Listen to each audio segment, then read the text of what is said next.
Takže poďme rovno na vec. Dnes sa spoločne pozrieme na fascinujúcu cestu Bitcoinu. Začneme priamo na trhu s tými aktuálnymi, doslova divokými číslami. Pozrieme sa na to, ako sa k tomu stávajú obrovskí inštitucionálni hráči so svojimi nákupmi. A nakoniec sa zameriame na niečo, čo by mohlo teoreticky ohroziť úplne celý tento ekosystém. Presne tak, budeme hovoriť aj o kvantových počítačoch.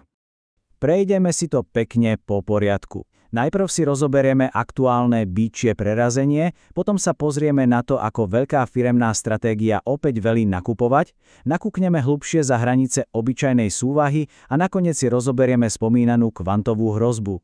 Poďme sa teda vrhnúť hneď na prvú časť, to momentálne veľmi skloňované bičie prerazenie na trhu. Keď vidíte pred sebou číslo ako $82 436, viete, že sa dejú naozaj zaujímavé veci. Je to ten nedávny vrchol, ktorý digitálne aktívum dosiahlo a slúži nám ako skvelý odrazový mostík pre dnešnú tému. Prekonať takúto psychologickú aj technickú hranicu totiž ukazuje neskutočnú silu a obrovský optimizmus, ktorý momentálne vládne priamo medzi obchodníkmi. To, čo obchodníci práve teraz doslova s napätím sledujú na hodinových grafoch, sú tieto kľúčové úrovne. Máme tu celkom stabilnú záchrannú sieť, čiže podporu niekde medzi 80 000 a 80 800 $. Ale tá rezistencia, tá tvrdá stena, cez ktorú sa treba prehrísť, sedí presne na úrovniach 82 000 a 82 450. Ak sa trhu podarí udržať sa nad podporou, je dosť možné, že si trúfne na ďalší poriadny skok.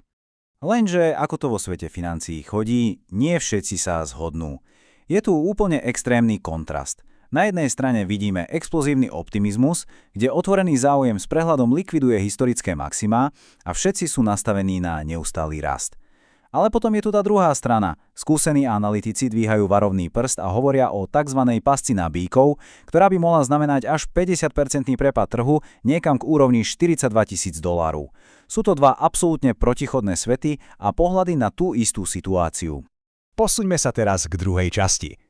Pozrieme sa na to, ako na tieto divoké trhové podmienky reagujú skutoční inštitucionálni giganti a ako obnovujú svoje masívne nákupy.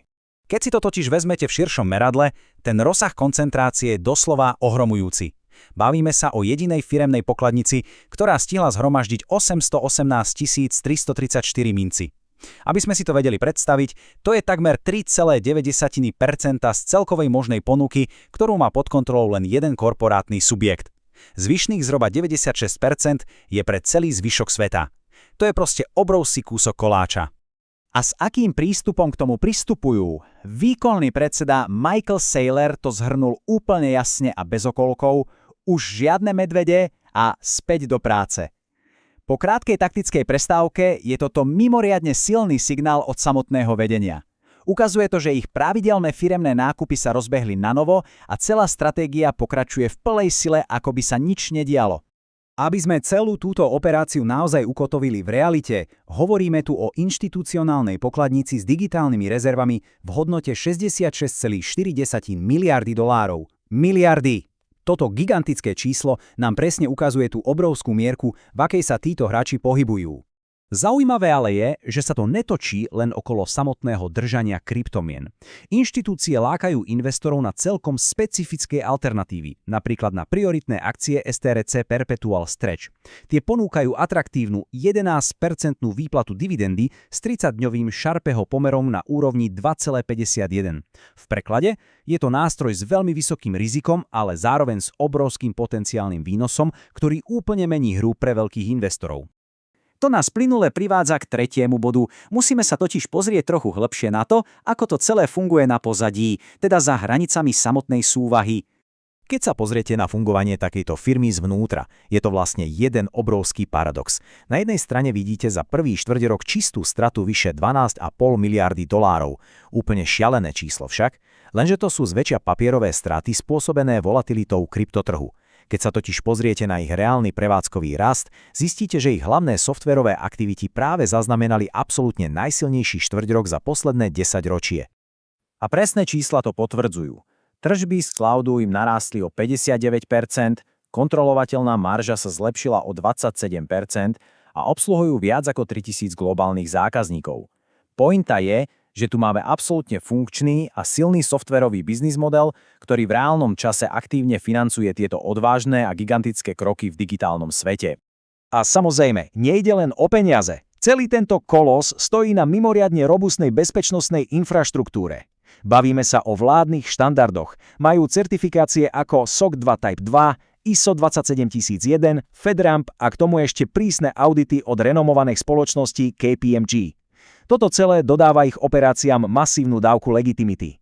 Naozaj nejde len o držanie nejakých mincí, je to prísne zabezpečený profesionálny inštitucionálny systém. Nakoniec to veľmi presne vystihol samotný generálny riaditeľ Phong Le.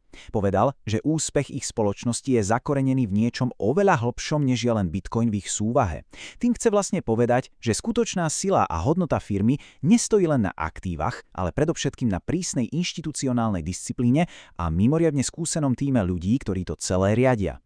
No a poďme na tú sľubovanú štvrtú záverečnú časť. Spravíme krok vzad z firemných metrík a pozrieme sa na úplne iný typ problému – hrozbu kvantových počítačov.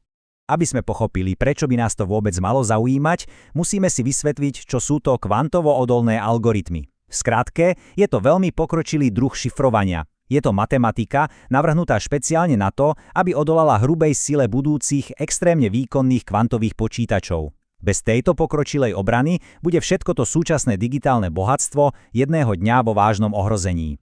A pozor, toto nie je len nejaké sci-fi z filmov.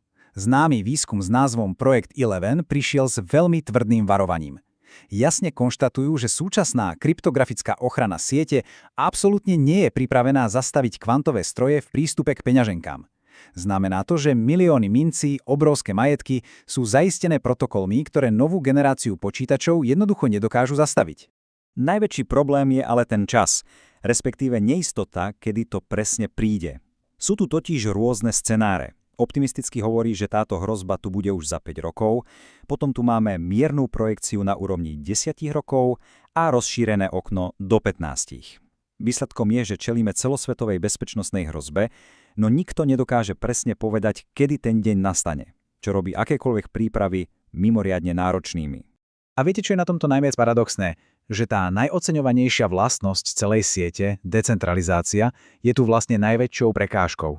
Neexistuje tu žiadny generálny riaditeľ, ktorý by proste nariadil plošnú inštaláciu novej bezpečnosti. Každá jedna inovácia si vyžaduje zložitú zhodu. Potrebujete získať podporu ťažiarov, nájsť konsenzus s prevádzkovateľmi uzlov a nakoniec donútiť úplne všetkých používateľov, aby zmigrovali na nový systém. Je to extrémne komplikovaný a pomalý proces. Čo nás privádza k úplnému záveru, k otázke, na ktorou sa naozaj oplatí zamyslieť. Zatiaľ čo do tohto priestoru dnes s obrovskou chuťou prúdia ďalšie a ďalšie inštitucionálne miliardy, dokáže sa táto masívna sieť prispôsobiť a inovovať dostatočne rýchlo? Stihnú to skôr, než kvantové stroje definitívne prelomia jej trezory? Je to neuveriteľný závod s časom medzi nevídaným finančným boomom a obrovskou technologickou zraniteľnosťou. Bude naozaj fascinujúce sledovať, kto tento závod nakoniec vyhrá. Ďakujem, že ste tu dnes boli so mnou a už čoskoro sa počujeme pri ďalších zaujímavých témach.